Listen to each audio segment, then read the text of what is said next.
in this example, we look at the values of a function that are constrained to lie above an ellipse. So suppose we've got some function that happens to have the property that its partial with respect to x is equal to y, and its partial with respect to y is equal to x.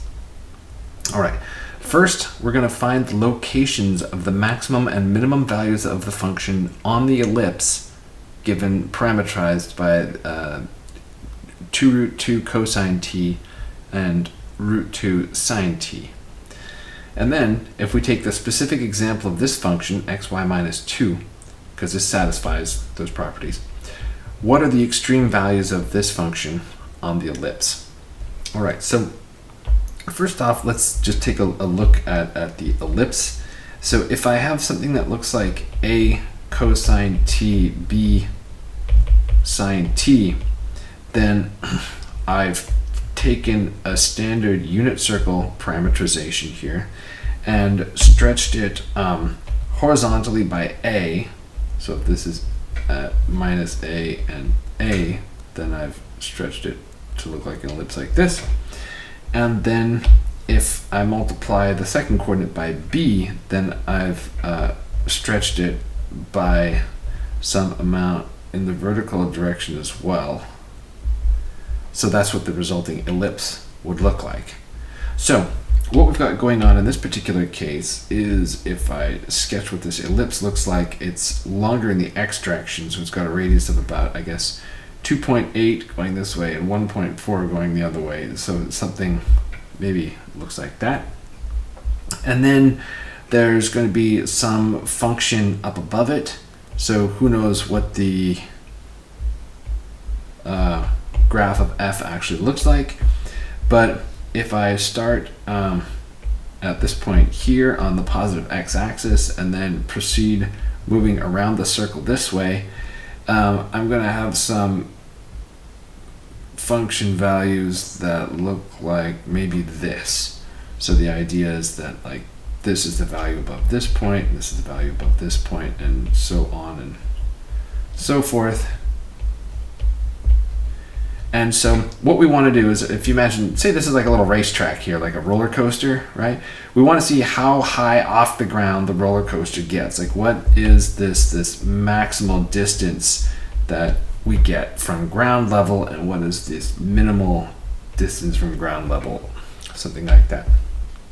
Okay, so in actual fact, this function looks something like this. Here we go. And so then you can see maybe I'll make this a little bit smaller. Okay, so you can see the track on the ground level coming around here, and then as you drive around it, something like that, then here's your little roller coaster car doing something correspondingly. Now, from this example, you can see that it's going to look like some sort of oscillation. If, say, this loop is really big and you couldn't see the whole global picture, you can only kind of see where you are right now. As the person in the car, you would see something that goes like up and then down and up and then down and up and then down, something like that. Well, that's a reasonably horrible graph, but that's the general idea. So what we want to do is we want to figure out where these maximum and minimum points are as we go around. And the interesting thing to notice is that once we pass from looking at a function of two variables to looking at a function that's constrained to lie on the ellipse, then we go from f depending on two variables, so a function of two variables, to f as a function that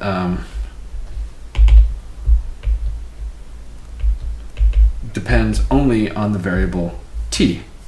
Okay, and the nice thing about that is that it reduces the complexity of the problem.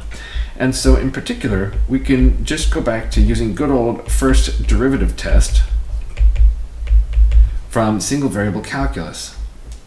So let's look at the derivative of f with respect to t. So by what we know from the chain rule, this is going to be df dx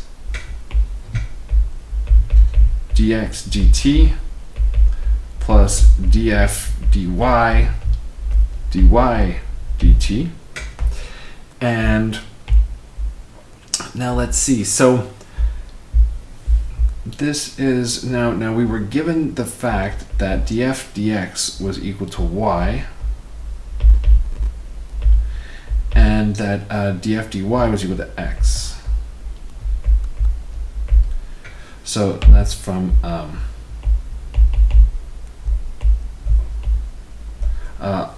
information that we were given at the outset. So now before we can go any further with this, let's look at the parametrization. So C of t tells us that, let's see, so by the formula for C of t up here, we know that x of t is 2 root 2 cosine t, and y of t is root 2 sine t. And so from that, we actually know that dx dt is minus 2 root 2 sine t, and dy dt is root 2 cosine t. Okay. And so we can now substitute all of this information into the formula that we just obtained here.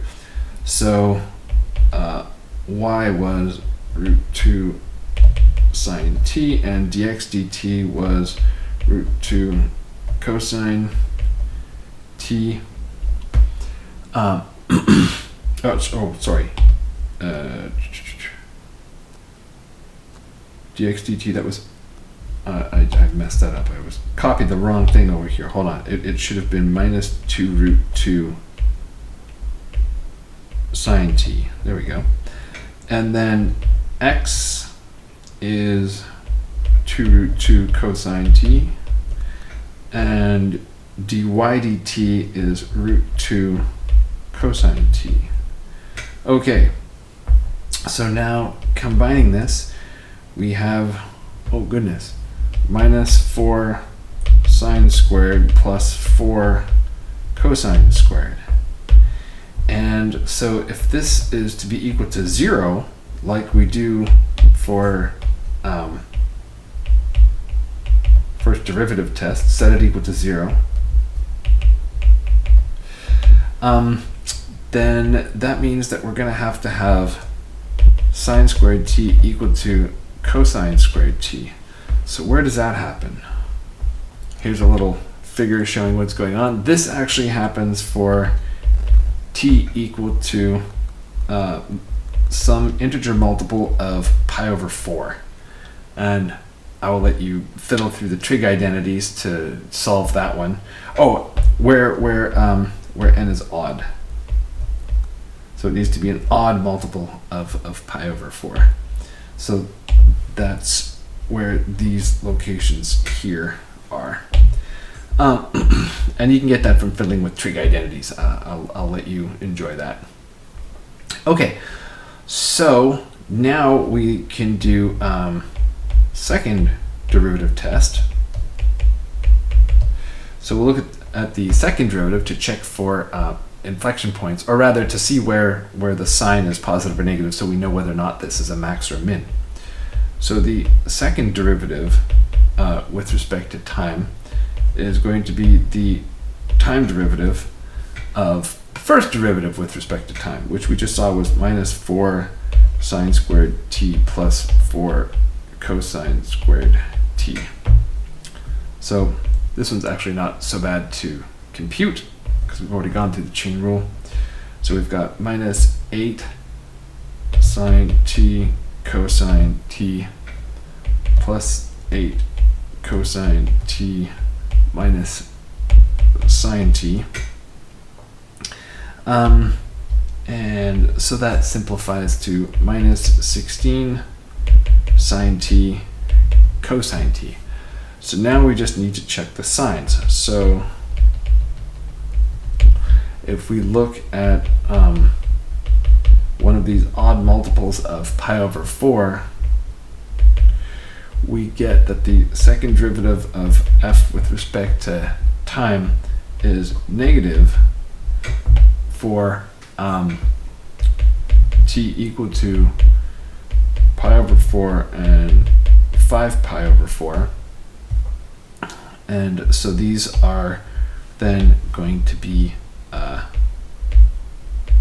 maximums,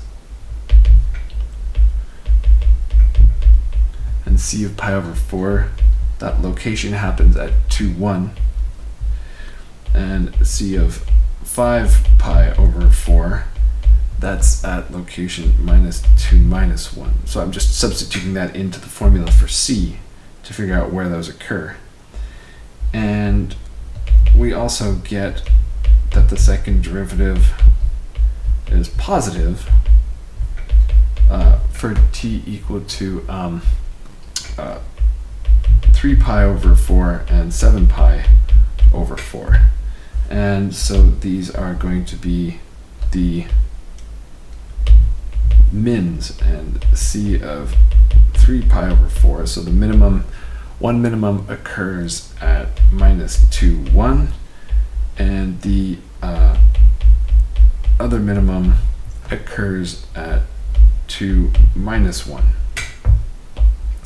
So what this has told us so far is that our ellipse, which looks like this, okay, so we're going to have, let's see, so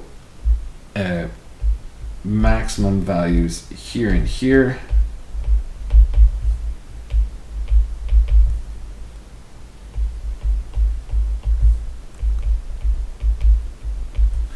And then we're going to have minimum values here and here.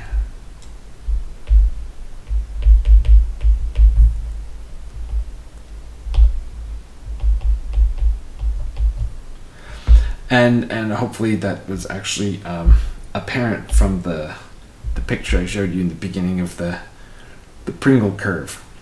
Okay, so now we know where those maximal and minimal locations are, and if we go on to looking at a specific example of a formula that satisfies this property, like this one, then we can just check the maximal and minimal values.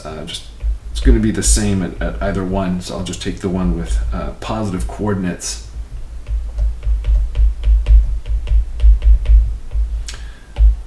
And let's see, f of -2, 1 is going to be -4, and that'll be the same as in the other